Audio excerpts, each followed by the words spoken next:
205 pounds. He goes back and forth between a few pounds up or down.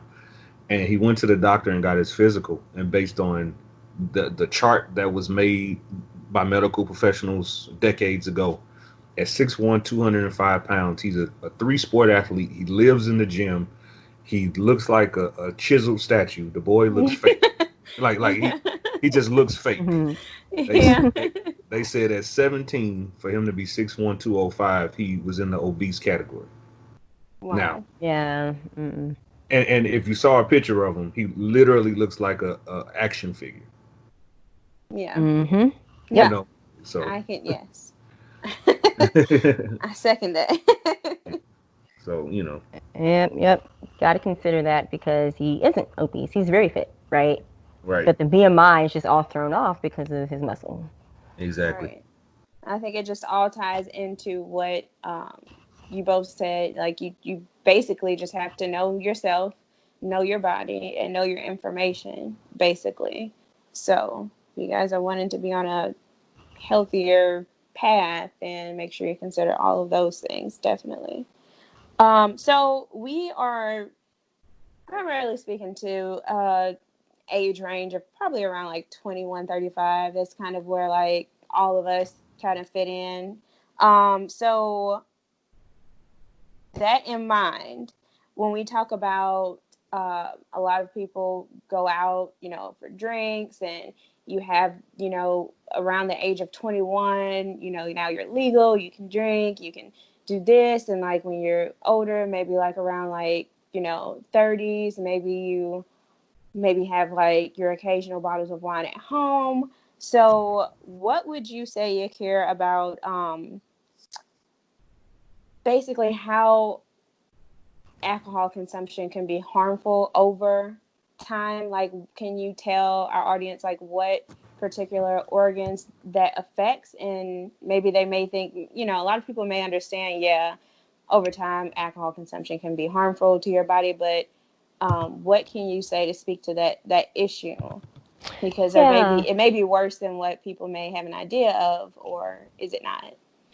Yeah. So I want to first start out by talking about how much alcohol is too much, right? So moderation is Mm-hmm. key. But if you are, say, a man and you're under 65 years old, if you're drinking more than 4 drinks on any given day, that's kind of problematic, especially if you do this on a regular basis.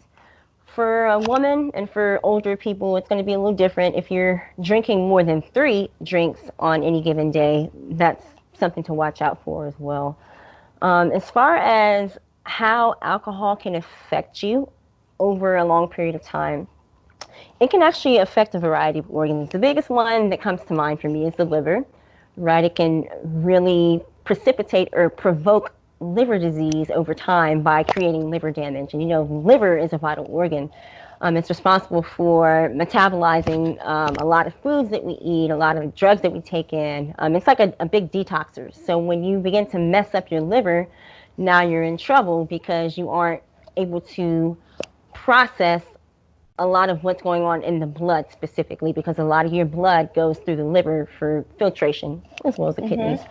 Mm-hmm. Mm-hmm. So having liver disease and ending up with what we call cirrhosis of the liver Mm-hmm. causes a lot of problems that oftentimes requires hospitalization. And there are plenty of people who do pass away from liver disease. It's a very serious disease.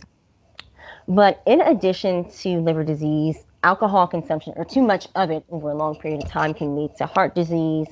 It can lead to problems with your pancreas, with your stomach, the whole GI tract. Um, and it can even kind of affect things like your bone marrow or cause an anemia, depending on how much you're drinking.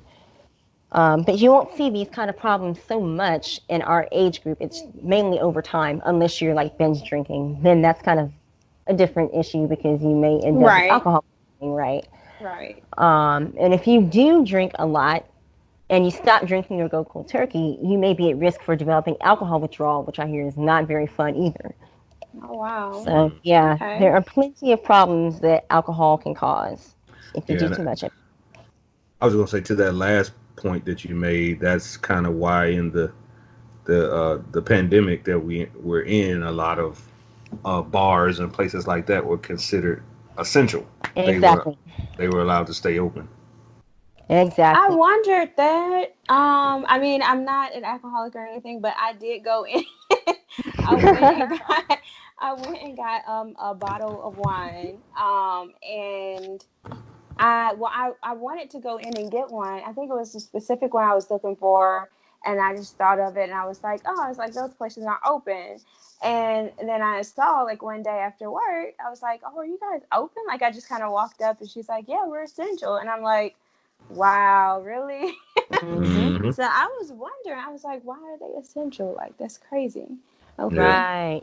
And that see, makes sense. if you were to close down those liquor stores during the pandemic, now you have created another problem because when you go to the hospital, it's going to be full of COVID patients and alcohol withdrawal patients, right? Those who were experiencing things like headaches and anxiety, and sometimes it can get so bad that you can end up developing seizures from this Wow. withdrawal. So, yeah, it can get pretty serious. So to avoid that extra issue, just go ahead and leave the liquor stores open.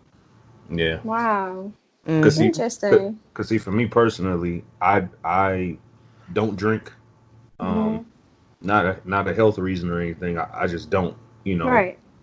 and I think I've learned as far as the physical aspects of it.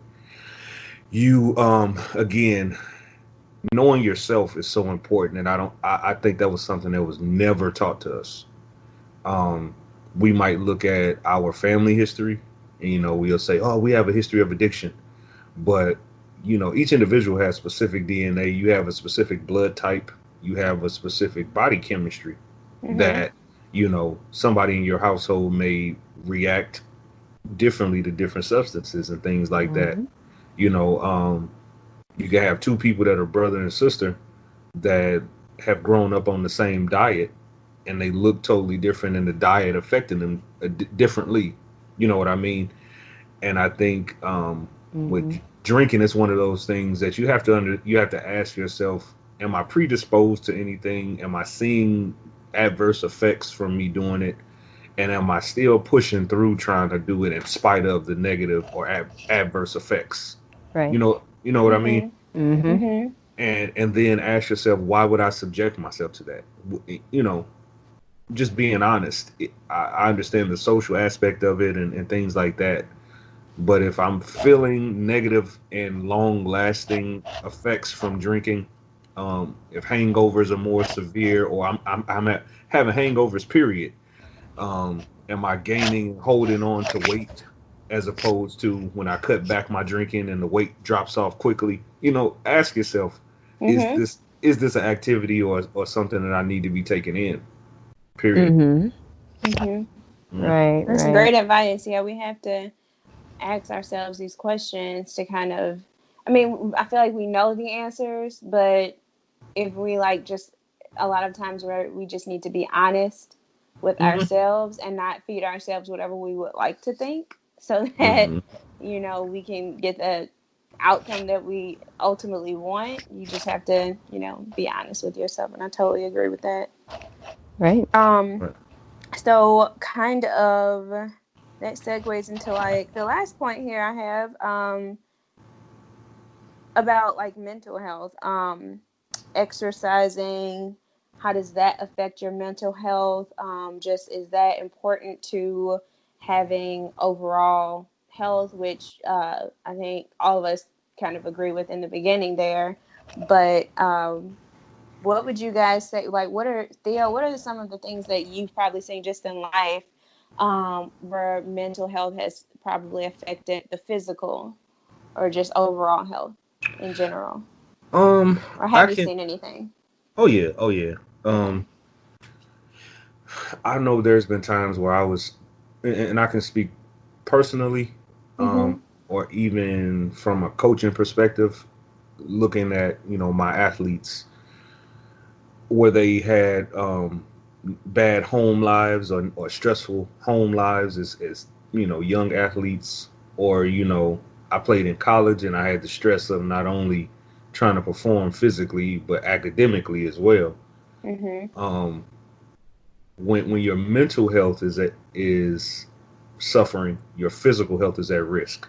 So you're not only your focus, is less, means you're distracted and you can more easily get injured. Even if it's just you walking around the block in the neighborhood, if you're distracted and not paying attention, you could trip and fall. You know what I mean? Mhm. Right. The same thing happens with physical health and activity. If your mind is suffering and struggling, then your body will follow it. What starts at the head flows to the body. Is a true thing. Is a true statement. Mhm. So I know for sure when I'm stressed, my body holds weight. Yeah. So just keeping it very short and sweet. When I'm Mhm. when I'm stressed, my body holds weight. I know people when they get stressed, they drop weight. Mhm. You Yeah, know, that's me. right? And you Unfortunately. and you could kind of tell. You could tell from a person what they're happy and when they're not happy, or when they're healthy and when they're feeling very mentally strong. Mhm. So I've seen my performance suffer. On the football field as an athlete, if I was Mhm. distracted by a bad grade that I know was coming from a test I took before I played in this game, I couldn't do anything right. You know what I mean? Or I know when I'm mentally feeling good and focused in the gym and I want to lift a weight, I can set my mind to it and my body can get it moving. You Yeah. know, so um, I hate to sound generic if those are generic, comments, but No, you know, it's I, your truth. yeah, I just think we have to give more credence to figuring out what are our mental health tools that we can lean on when we're going through hard times. Mhm. And Oh, you know what? Not okay. I'm sorry, cut you off really quick. But there was I did a short episode once, and it was called Mental Survival Toolkits.